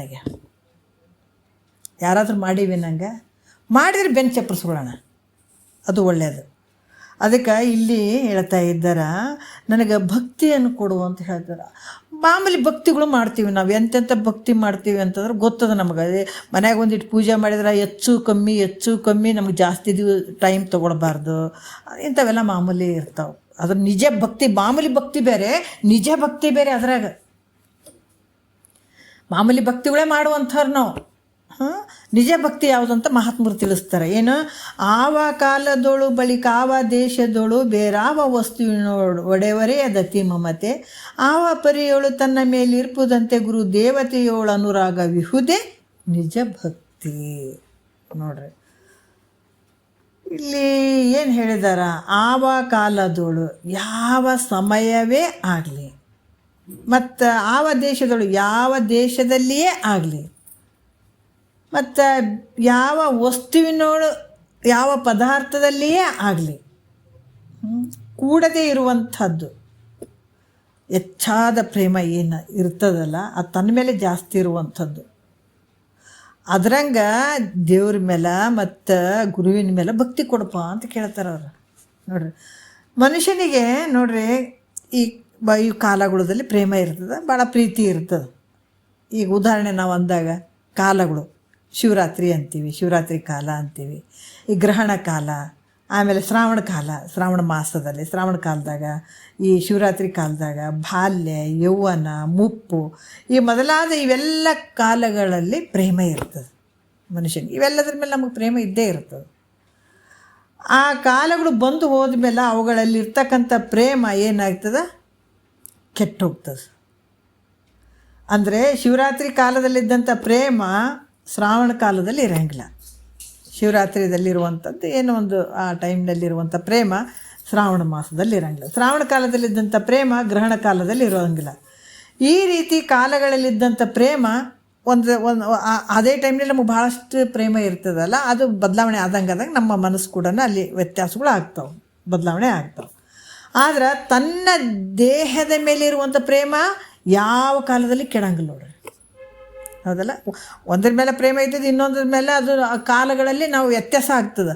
ಆದ್ರೆ ಶ್ರಾವಣ ಕಾಲದಲ್ಲೇ ಇರಲಿ, ಮತ್ತು ಶಿವರಾತ್ರಿ ಕಾಲದಲ್ಲೇ ಇರಲಿ, ಗ್ರಹಣ ಕಾಲದಲ್ಲೇ ಇರಲಿ, ಈ ಬಾಲ್ಯದಲ್ಲೇ ಆಗಲಿ, ಯೌವನದಲ್ಲೇ ಆಗಲಿ, ಮತ್ತು ಮುಪ್ಪಿನಲ್ಲೇ ಆಗಲಿ, ಆದರೂ ಕೂಡ ನಿನ್ನ ಮೇಲೆ ನಿನಗೆ ಯಾವ ರೀತಿ ಪ್ರೇಮ, ನನ್ನ ಮೇಲೆ ನನಗೆ ಭಾಳಷ್ಟು ಪ್ರೇಮ ಇರ್ತದೆ.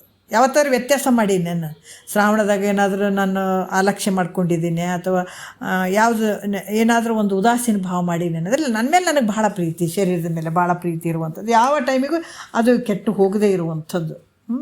ಶಿವರಾತ್ರಿ ಕಾಲದಲ್ಲಿ ತನ್ನ ದೇಹದ ಮೇಲೆ ಎಷ್ಟು ಪ್ರೇಮ ಮಾಡ್ತಾನೆ ಅಷ್ಟೇ ಪ್ರೇಮ ಶ್ರಾವಣ ಕಾಲದಲ್ಲೂ ಮಾಡ್ತಾನೆ ತನ್ನ ಶರೀರಕ್ಕೆ. ಅದಕ್ಕೆ ಶ್ರಾವಣ ಕಾಲದಲ್ಲಿ ಈ ದೇಹದ ಮೇಲೆ ಇರುವಂಥ ಪ್ರೇಮ ಅದು ಗ್ರಹಣ ಕಾಲದಲ್ಲೂ ಕೂಡ ಮಾಡ್ತಾನೆ, ಸೇಮ್ ಮಾಡ್ತಾನೆ. ತನ್ನ ಮೇಲೆ ತನಗೆ ಪ್ರೀತಿ ಜಾಸ್ತಿ ಇರ್ತದೆ. ಈ ಬಾಲ್ಯದಲ್ಲಿ ತನ್ನ ದೇಹದ ಮೇಲೆ ಎಷ್ಟು ಪ್ರೀತಿ ಮಾಡ್ತಾನೋ ಅಷ್ಟೇ ಪ್ರೀತಿ ಯೌವನ ಕಾಲದಲ್ಲೂ ಮಾಡ್ತಾನತ್ತ ಶರೀರದ ಮೇಲೆ. ಅದೆಲ್ಲ ಬಾಲ್ಯದಲ್ಲಿ ಹೆಂಗಿದ್ವಿ, ಎಷ್ಟು ಪ್ರೇಮ ಮಾಡ್ತಿದ್ವಿ, ಯೌವನ ಕಾಲದಲ್ಲಿ ಕೂಡ ಅದೇ ಪ್ರೇಮ ಇರ್ತದೆ ನಮ್ಮ ಶರೀರದ ಮೇಲೆ ನಮಗೆ. ಮತ್ತು ಯೌವನ ಕಾಲದಲ್ಲಿದ್ದಂಥ ಪ್ರೇಮದ ದೇಹದ ಮೇಲೆ ಇರುವಂಥ ಪ್ರೇಮ ಮತ್ತು ಈ ಮುಪ್ಪಾಗಿರ್ತದಲ್ಲ, ಆ ಮುಪ್ಪಿನ ಒಂದು ವೃದ್ಧಾಪ್ಯದಲ್ಲಿ ಕೂಡ ಅದೇ ಪ್ರೇಮ ಇರ್ತದೆ ನಮಗೆ. ಬಾಲ್ಯದಲ್ಲೂ ಅದೇ ಪ್ರೇಮ ಇರ್ತದೆ ಶರೀರ ಮೇಲೆ, ಯೌವನದ ಮೇಲೂ ಅದೇ ಪ್ರೇಮ ಇರ್ತದೆ, ಮತ್ತು ಮುಪ್ಪಿನಲ್ಲಿ ಕೂಡ ಅದೇ ಪ್ರೇಮ ಇರ್ತದೆ. ಆರೋಗ್ಯ ಕಾಲದಲ್ಲಿ ತನ್ನ ಶರೀರದಲ್ಲಿ ಎಷ್ಟು ಪ್ರೇಮ ಮಾಡ್ತಾನೋ ಅಷ್ಟು ಪ್ರೇಮ ರೋಗ ಬಂದಾಗ ಕೂಡ ಮಾಡ್ತಾನ. ಅದಕ್ಕೆ ಈ ರೀತಿ ತನ್ನ ದೇಹದ ಮೇಲಿನ ಪ್ರೇಮ ಯಾವ ಕಾಲದಲ್ಲೂ ಕೆಡಂಗಿಲ್ಲ. ಅದಕ್ಕೆ ಆವ ಕಾಲದೊಳಗೆ ಯಾವ ಟೈಮ್ನಲ್ಲಿ ಆ ಪ್ರೇಮ ಕೆಡಂಗಿಲ್ಲ. ಅದ್ರಂಗೆ ನನ್ನ ಭಾವವನ್ನು, ನನ್ನ ಭಕ್ತಿಯನ್ನು ಕೊಡು. ಯಾರ ಮೇಲೆ ಇಂಥ ಭಕ್ತಿಯನ್ನು ಕೊಡು, ಯಾವ ಟೈಮ್ನಲ್ಲಿ ಅದು ಕೆಡಬಾರ್ದು ಭಕ್ತಿ. ಯಾವ ಸಂದರ್ಭ ಬಂದರೂ ಕೂಡ ದೇವ್ರ ಮೇಲಿಟ್ಟಂಥ ಭಕ್ತಿ ಆಗಿರ್ಬೋದು, ಗುರುವಿನ ಮೇಲಿಟ್ಟಂಥ ಭಕ್ತಿ ಆಗಿರ್ಬೋದು, ಯಾವ ಸಂದರ್ಭದಲ್ಲಿ ಇದು ಕೆಡಬಾರ್ದು ಅನ್ನುವಂಥದ್ದನ್ನು ನನಗೆ ಆ ಭಕ್ತಿಯನ್ನು ಕೊಡು. ಮತ್ತು ಆವ ದೇಶದಳು ಅಂದ್ರೆ ಇನ್ನು ಮನುಷ್ಯನಿಗೆ ಯಾವ ದೇಶದಲ್ಲಿ, ಯಾಕಂದ್ರೆ ದೇಶದಲ್ಲಿಯೂ ಪ್ರೇಮ ಇರ್ತದೆ, ಆದರೆ ಒಂದು ದೇಶದಲ್ಲಿರ್ತಕ್ಕಂಥ ಒಂದು ಪ್ರೇಮ ಇನ್ನೊಂದು ದೇಶದಲ್ಲಿ ಇರೋಂಗಿಲ್ಲ, ಇನ್ನೊಂದು ದೇಶದಲ್ಲಿರ್ತಕ್ಕಂಥ ಪ್ರೇಮ ಇನ್ನೊಂದು ದೇಶದಲ್ಲಿ ಇರೋಂಗಿಲ್ಲ. ಆದರೆ ಯಾವುದೇ ದೇಶ ಆದರೂ ಕೂಡ ತನ್ನ ಮೇಲೆ ತನಗಿರುವಂಥ ಒಂದು ದೇಹದ ಮೇಲಿರುವಂಥ ಪ್ರೇಮ ಕೆಡಂಗಿಲ್ಲ. ಯಾವ ಊರಿಗೆ ಹೋದ್ರೂ, ಇಲ್ಲೇ ನಾವು ಬೆಂಗಳೂರಿಗೆ ಹೋಗಿವಂದ್ರೂ ಕೂಡ ನಮ್ಮ ಮೇಲೆ ನಮಗೆ ಪ್ರೀತಿ ಇರ್ತದೆ. ಅದೇ ಮೈಸೂರಿಗೆ ಹೋಗಿವಂದ್ರೆ ನಮ್ಮ ಮೇಲೆ ನಮಗೆ ಪ್ರೇಮ ಇರ್ತದೆ. ನಾವು ಈ ಕಡೆ ಭಾಗದಾಗ ಬಂದೀವಂದ್ರೂ ಕೂಡ ನಮ್ಮ ಮೇಲೆ, ನಾವು ಬೇರೆ ಔಟ್ ಆಫ್ ಸ್ಟೇಟಿಗೆ ಹೋದ್ರೂ ಕೂಡ ನಮ್ಮ ಮೇಲೆ ನಮಗೆ ಪ್ರೀತಿ ಇದ್ದೇ ಇರ್ತದೆ. ನಮ್ಮ ಶರೀರದ ಮೇಲೆ ನಮಗೆ ಭಾವ ಇರ್ತದೆ. ನಾವು ಏನಾರು ಕೆಡ್ತದೆ ಅನ್ನೋದು ಇಲ್ಲ, ಕೆಡಂಗಿಲ್ಲ. ಅದೇ ರೀತಿ ಕೂಡ ಊರಲ್ಲಿದ್ದಾಗ ಶರೀರದಲ್ಲಿ ಎಷ್ಟು ಪ್ರೇಮ ಮಾಡ್ತಾನೋ ಅಷ್ಟೇ ಪ್ರೇಮ ಬೇರೆ ಊರಿಗೆ ಹೋದಾಗ ಕೂಡ ಮಾಡ್ತಾನೆ. ಅದಕ್ಕೆ ಯಾವ ದೇಶದಲ್ಲಿದ್ದರೂ ಕೂಡ ಈ ದೇಶದಿಂದ ಬೇರೆ ದೇಶಕ್ಕೆ ಹೋಗಿ ಬಂದರೂ ಕೂಡ ಅಷ್ಟೇ ತನ್ನ ದೇಹದ ಮೇಲೆ ತಾನು ಪ್ರೀತಿ ಮಾಡೇ ಮಾಡ್ತಾನೆ, ಆ ಪ್ರೇಮ ಮಾಡೇ ಮಾಡ್ತಾನೆ. ಅದೇ ರೀತಿ ಕೂಡ ತನ್ನ ಯಾವ ದೇಶ ಇದ್ದರೂ ಕೂಡ ತನ್ನ ದೇಹದ ಮೇಲೆ ಯಾವ ರೀತಿ ಪ್ರೇಮ ಮಾಡ್ತಾನೋ ಅದು ಹೆಂಗೆ ಕೆಡಂಗಿಲ್ಲೋ ಅದೇ ರೀತಿ ಕೂಡ ನನಗೆ ಆ ಭಕ್ತಿಯನ್ನು ಕೊಡಪ್ಪ. ಯಾವ ಸಂದರ್ಭದಲ್ಲಿ ಆ ಭಕ್ತಿ ಹೋಗಬಾರ್ದು ಅಂಥ ಭಕ್ತಿಯನ್ನು ನನಗೆ ಕೊಡು. ಮತ್ತು ಆವ ವಸ್ತುವಿನೊಳಂದ್ರೆ ಮತ್ತು ಮನುಷ್ಯನಿಗೆ ಈಗ ಯಾವುದೋ ಒಂದು ವಸ್ತು ಬೇಕನ್ನಿಸಿರ್ತದೆ, ಅದ್ರ ಮೇಲೆ ಭಾಳಷ್ಟು ಪ್ರೇಮ ಇರ್ತದೆ. ಆ ವಸ್ತುಗಳಿಲ್ಲದಂಥ ಪ್ರೇಮ ಅದು ಒಂದಿಲ್ಲದೆ ಒಂದು ನೆವದಿಂದ ಕೆಟ್ಟು ಹೋಗ್ತದೆ ವಸ್ತು. ಯಾಕಂದರೆ ಒಂದು ಏನೋ ತೊಗೊಂಡಿವಂದ್ರೆ ಸ್ವಲ್ಪ ದಿವಸ ಪ್ರೇಮ ಮಾಡ್ತೀವಿ, ಪ್ರೀತಿ ತೋರಿಸ್ತೀವಿ, ಆಮೇಲೆ ಮತ್ತದು ಕೆಟ್ಟು ಹೋಗ್ಬಿಡ್ತದೆ. ಆದರೆ ದೇಹದ ಮೇಲೆ ಆ ಪ್ರೇಮ ಕೆಡ್ತದನ್ನು ಯಾವತ್ತಾದರೂ ಇಲ್ಲ, ಕೆಡಂಗಿಲ್ಲ. ಆ ರೀತಿಯಾಗಿ ಕೊಡುವಂಥದ್ದು. ಈ ಪ್ರಕಾರ ದೇಶ, ಕಾಲ, ವಸ್ತು ಇವ ಮೇಲೆ ಪ್ರೇಮ ಇದ್ದರೂ ಅವುಗಳಲ್ಲಿ ಕೂಡದೇ ಇದ್ದ ಅತಿ ಪ್ರೇಮ ಎಲ್ಲಿ ತನ್ನ ದೇಹದ ಮೇಲೆ ಇರ್ತದೆ. ತನ್ನ ದೇಹದ ಮೇಲೆ ಹೆಂಗಿರ್ತದೋ ಹಂಗೆ ನನಗೆ ಗುರುವಿನ ಮೇಲೆ ಮತ್ತು ಇಷ್ಟ ದೇವತೆಗಳಲ್ಲಿ ಪ್ರೇಮ ಇರುವುದೇನು ಅದು ಯಥಾರ್ಥವಾದಂಥ ಭಕ್ತಿ ಕೂಡ ಇರೋದ ಮೇಲೆ ಗುರುವಿನ ಮೇಲೆ ಮತ್ತು ಅಥವಾ ಇಷ್ಟ ದೇವತೆಗಳ ಮೇಲೆ ನನಗೇನಂದ್ರೆ ನಿಜವಾದ ಭಕ್ತಿಯನ್ನು ಕೊಡೋದು. ಇಂಥ ಭಕ್ತಿಯನ್ನು ನನಗೆ ಕೃಪೆ ಮಾಡು ತಂದೆ ಅಂತ ಹೇಳ್ತಾರೆ. ಯಾವ ಸಂದರ್ಭದಲ್ಲಿ ಹೋಗ್ಬಾರ್ದು. ಯಾಕಂದ್ರೆ ಕೆಲವು ವಿಚಾರಗಳು ಯಾಕೆ ಇದನ್ನು ಹೇಳ್ತಾರಂತಂದ್ರೆ ಈ ಸಗುಣ ನಿರ್ಗುಣವಾಗಿರುವಂಥ ಪರಮಾತ್ಮ ಸಗುಣ ರೂಪವಾಗಿರುವಂಥದ್ದು ಗುರು ಇರ್ತಾನೆ. ಗುರುವಿನ ಮೇಲೆ ಅಷ್ಟೊಂದು ನಾವು ನಿಜ ಭಕ್ತಿ ಇದ್ದಾಗ ಮಾತ್ರ ಈ ದಾರಿ ಹಿಡಿಲಿಕ್ಕೆ ಸಾಧ್ಯ ಆಗ್ತದೆ. ಅದಕ್ಕೆ ಒಂದು ಟೈಮ್ನಲ್ಲಿ ನಾವು ಹಂಗಂತೀವಿ, ಇನ್ನೊಂದು ಟೈಮ್ನಲ್ಲಿ ನಾವು ಪ್ರೀತಿ ಮಾಡ್ತೀವಿ ಅಥವಾ ಭಕ್ತಿ ತೋರಿಸ್ತೀವಿ ಅಂತಂದ್ರೆ ಹಂಗಾಗಂಗಿಲ್ಲ. ಈಗ ಭಾಳಷ್ಟು ಜನ ನೋಡ್ರಿ, ಈ ಪ್ರಾರಬ್ಧ ಕರ್ಮಕ್ಕೆ ಅನುಸಾರವಾಗಿ ನಾನಾ ರೀತಿಯಿಂದ ಸುಖ ದುಃಖಗಳು ನಮಗೆಲ್ಲ ಬರ್ತಾವೆ. ಭಾಳಷ್ಟು ಈಗ ನಾವು ಈ ಶಾಸ್ತ್ರದ ಮೇಲೆ ನಾವು ಬಹಳ ಪ್ರೇಮ ಮಾಡ್ತೀವಿ, ಭಾಳಷ್ಟು ನಾವು ಪ್ರೀತಿ ಮಾಡ್ತೀವಿ, ಪ್ರತಿ ದಿವಸ ಕೇಳಬೇಕಂತೀವಿ, ನಮ್ಗೆ ಸರ್ವಸ್ವ ಅಂತ ಅಂದ್ಕೊತೀವಿ. ಈ ಮಹಾತ್ಮರ ವಾಕ್ಯಗಳು ಕೇಳಬೇಕಂತ ಅಂದ್ಕೊಂಡಿರ್ತೀವಿ, ದಿನ ಕೇಳ್ತಾ ಇರ್ತೀವಿ. ಹೌದಾ? ಏನೋ ಪ್ರಾರಬ್ಧ ರೂಪದಿಂದ ಕಷ್ಟ ಸುಖ ನೋವು ನಲಿವಂತ ಇದ್ದೇ ಇರ್ತದೆ. ಯಾರಾದರೂ ನೋಡ್ರಿ ಇಷ್ಟೆಲ್ಲ ನೀವು ಕೇಳ್ತೀರಿ ಮಾಡ್ತೀರಿ, ಇದಕ್ಕೆ ಹಿಂಗೆ ಯಾಕಾಯ್ತು ಹಿಂಗೆ ಯಾಕಾಯ್ತು, ನಿಮ್ಗೆ ಯಾಕೆ ಆರಾಮಿಲ್ಲ, ಮತ್ತು ಗುರುಗಳು ಅಂತೀರಿ, ದೇವ್ರು ಅಂತೀರಿ, ದೇವ್ರು ನಿಮ್ಮನ್ನು ಕಾಪಾಡಬೇಕಾಗಿತ್ತಲ್ಲ. ಎಷ್ಟು ಜನರಿ ನೂರಾರು ಮಾತಾಡ್ತಾರೆ. ಹೌದಾ? ಯಾರೋ ಒಬ್ಬ ಭಕ್ತಿವಂತ ಇರ್ತಾನೆ, ಭಕ್ತಿವಂತ ಇದ್ದು ಭಾಳ ಭಕ್ತಿ ಮಾಡ್ತಾ ಇರ್ತಾನೆ ಅಂದಾಗ ನಿಮಗಿಂತ ಕಷ್ಟ ಬರಬೇಕಾಗಿತ್ತಲ್ರಿ, ಇದು ಕಷ್ಟ ಬರಬಾರ್ದಾಗಿತ್ತಲ್ರಿ, ಇಷ್ಟೆಲ್ಲ ದೇವರು ಅಂತೀರಿ, ನಮೋ ಅಂತೀರಿ, ಇಷ್ಟೆಲ್ಲ ಶಾಸ್ತ್ರ ಹೇಳ್ತೀರಿ, ಶಾಸ್ತ್ರ ಹೇಳೋರಿಗೂ ಬಿಡಂಗಿಲ್ಲ, ಇಷ್ಟೆಲ್ಲ ಶಾಸ್ತ್ರ ಹೇಳ್ತೀರಿ, ಮತ್ತು ನಿಮಗೆ ಯಾಕೆ ಕಷ್ಟ ಬರ್ಬೇಕಂತ ಅನ್ನೋರು ಭಾಳ ಜನ ಇರ್ತಾರೆ. ಆದರೆ ಇಂಥ ಅಜ್ಞಾನಿಗಳು ಇರ್ತಾವೆ ನೋಡ್ರಿ, ಸುತ್ತಮುತ್ತ ಅವೇ ತುಂಬಿರ್ತಾವೆ. 99% ಅವರೇ ತುಂಬಿರ್ತಾರೆ, 1% ಮಾತ್ರ ಇಂಥ ಭಾವದಿಂದ ಸರ್ಕೊಳತ್ತ. ಅದಕ್ಕೆ ಒಂದು ಒಳ್ಳೆ ಗಿಡ ಹಾಕಬೇಕಾದ್ರೂ ಕೂಡ ಅದಕ್ಕೆ ಭಾಳಷ್ಟು ರಕ್ಷಣೆ ಮಾಡಬೇಕಾಗ್ತದೆ. ಹೌದಾ? ಭಾಳಷ್ಟು ಬರೀ ಜಾಲಿ ಗಿಡ ಅದಾವಂತಂದ್ರೂ ಕೂಡ ಅಲ್ಲಿ ಒಂದು ಒಳ್ಳೆ ಗಿಡ ಬೆಳೆಯಂಗಿಲ್ಲ. ಯಾಕೆ ಬೆಳೆಯಂಗಿಲ್ಲ ಅಂದ್ರೆ ಬರೀ ಅವೇ ಇರ್ತಾವೆ, ಜಾಲಿ ಗಿಡನೇ ಇರ್ತಾವೆ, ಅದು ಒಳ್ಳೆ ಗಿಡನ ಒಣಗಿಸ್ಬಿಡ್ತಾವೆ.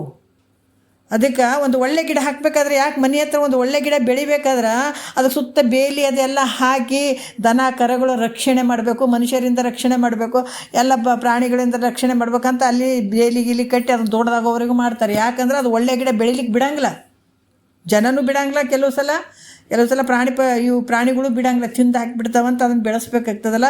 ಇದು ಕೂಡ ಹಾಗೇನೆ, ಸುತ್ತಮುತ್ತ ಇಂಥವರೇ ಇರ್ತಾರೆ. ಇಷ್ಟೆಲ್ಲ ಮಾಡ್ತೀರಿ, ನಿಮ್ಗೆ ಯಾಕೆ ಕಷ್ಟ ಬಂತ್ರಿ, ಯಾಕೆ ಹಂಗೈತ್ರಿ ಅಂತ ಕೇಳಿಬಿಟ್ಟಾಗ ಮನಸ್ಸಲ್ಲಿ ಸ್ವಲ್ಪ ವಿಚಲಿತ ಆಗೋದುಂಟು. ಅಯ್ಯೋ ಹೌದಲ್ಲ, ನಾ ಇಷ್ಟೆಲ್ಲ ಮಾಡಿದೆ, ಮತ್ತು ಹಿಂಗ್ಯಾಕೆ ಕೊಟ್ಟ ದೇವರು ಅಂತ ಆ ಭಕ್ತಿಯನ್ನು ಮತ್ತು ಹಿಮ್ಮುಖ ಆಗಬಾರ್ದು. ಏನೇ ಕೊಡಲಿ ಎಲ್ಲ ನಿಂದಪ್ಪ ಅಂತ ಮುಂದುವರಿಬೇಕು. ಅದಕ್ಕೆ ಹೇಳ್ತಾರೆ, ಅಲ್ಲಿ ಯಾವುದಕ್ಕೂ ಮುಂದೆ ಹೋದಂಥವು ಹಿಂದೆ ಸರಿಬಾರ್ದು, ಆ ಭಕ್ತಿ ಇಟ್ಟಂಥವು ಹಿಂದಕ್ಕೆ ಬರಬಾರ್ದು. ಅದು ಕಷ್ಟ ಕೊಡ್ತೀವೋ ಸುಖ ಕೊಡ್ತೀವೋ ಎಲ್ಲ ಅದಕ್ಕೆ ನೀನು ಮಾಡುವಂಥ ಕರ್ತವ್ಯ ನೀನು ಮಾಡು, ಅದರ ಫಲಾಪೇಕ್ಷೆ ಇಲ್ಲದೆ ಮಾಡು, ಎಲ್ಲ ನಿಂದು ಅಂತ ಮಾಡು ಅಂದಾಗ ಮಾತ್ರ ಇಲ್ಲಿ ಫಲ ಸಿಗ್ತಾವ.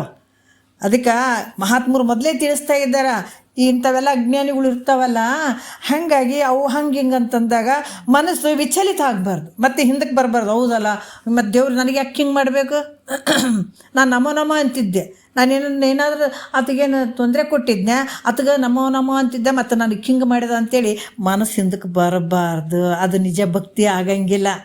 ಏನೇ ಕಷ್ಟ ಇದ್ದರೂ ಕೂಡಪ್ಪ ನಿನ್ನ ಪಾದ ಬಿಡಂಗ್ಲೋ ನಾನಂತ ಯಾವಾಗ ನೀ ಭಕ್ತಿ ಮಾಡ್ತಾ ಹೋಗ್ತಿದ್ದು ಎತ್ತಿ ಹಿಡಿತಾನಂತ. ಕಷ್ಟನೂ ಕೊಡ್ತಾನೆ, ಸುಖನೂ ಕೊಡ್ತಾನೆ, ನೋವು ನಲಿವು. ಯಾಕೆ ಸುಖ ಕೊಟ್ಟರು ಕೂಡ ಸಂತೋಷ ಭಾಳಷ್ಟನ್ನ ಗೆದ್ದುಬಿಟ್ಟೆ ಅನ್ನಂಗಿಲ್ಲ. ಯಾಕಂದ್ರೆ ಸುಖ ಕೊಟ್ಟು ನಿನ್ನ ದೂರ ಮಾಡ್ತಾನಂತ, ಕಷ್ಟನೂ ಕೊಟ್ಟು ನೋಡ್ತಾನೆ ನನ್ನಿಂದ ದೂರ ಆಗ್ತಾನೇನಂತ. ಇಲ್ಲಪ್ಪ ನೀನೇ ಬೇಕು ನನಗಂತ ಅಂದಾಗ ಎತ್ತಿ ಹಿಡಿತಾನೆ, ನಿನಗೆ ಎಲ್ಲ ರೀತಿಯಿಂದ ಪರೀಕ್ಷೆ ಮಾಡ್ತಾನಂತ.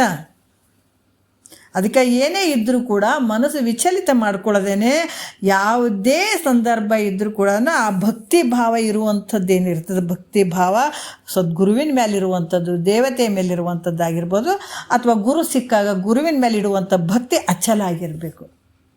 ಅಂದಾಗ ಮಾತ್ರ ಆ ಭಗವಂತ ನಿನಗೆ ಕೃಪೆ ಮಾಡ್ತಾನೆ ಅನ್ನುವಂಥದ್ದು. ಅದಕ್ಕೆ ನನಗೆ ಈ ರೀತಿ ನನಗೆ ಭಕ್ತಿ ಕೊಡು ಅಂತ ಕೇಳ್ತಾನೆ. ಮತ್ತು ಇವ್ರು ಹೇಳಿದ್ಗಳೇ ಮನಸ್ಸು ವಿಚಲಿತ ಆಗಬಾರ್ದಪ್ಪ ನನಗೆ. ಮತ್ತು ಏನಾರು ಅಂತಿರ್ತಾವೆ ನೋಡ್ರಿ, ಮನೆಗೂ ಅಂತಾವೆ ಕೆಲವು ಸಲ. ಮನೆಗೇನು ಎಲ್ಲಸು ಚಂದ ಇರ್ತಾವನು, ಏನಾರು ಕೇಳಕ್ಕೆ ಕುಂತ್ಗಾನೆ ಬರೀ ಇದೇ ಕೇಳ್ತಾವೆ, ಏನಾಗ್ತದೆ ಅದರಿಂದ ಅಂತ ಕೇಳೋನು ಇರ್ತಾವೆ ಮನ್ಯಾಗ. ಇವು ಇರ್ತಾವೆ, ಹೊರಗಡೆನೂ ಅವೇ ಇರ್ತಾವೆ. ಎಲ್ಲಸ್ರ ಮಧ್ಯೆ ಹಿಂಗಿರ್ತದಪ್ಪ, ನನ್ನ ಮನಸ್ಸು ಮತ್ತು ವಿಚಲಿತ ಹಿಂದಕ್ಕೆ ಹೋಗ್ಬಾರ್ದು.